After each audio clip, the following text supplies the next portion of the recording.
అబ్బు, ఎక్కడికి? అజాన్ ఇవ్వడానికి. అదేంటి, మీరే ఇవ్వాలా? అవును, నేనే ఇస్తాను. ఎందుకంటే దైవ ప్రవక్త వారు అజాన్ యొక్క ఘనతను తెలియజేశారు.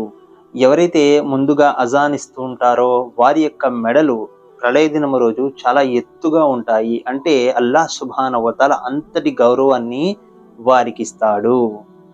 ఇంకా ఎవరైతే అజాన్ ఇస్తున్నారో వారి పిలుపు ఎవరెవరైతే వింటున్నారో జిన్నాతులు, మానవులు, ఇతరులు ఎంతమంది అయితే వింటున్నారో వారందరూ కూడా అజాన్ ఇచ్చే వారి గురించి ప్రళయ దినం రోజు సాక్ష్యం ఇస్తారు.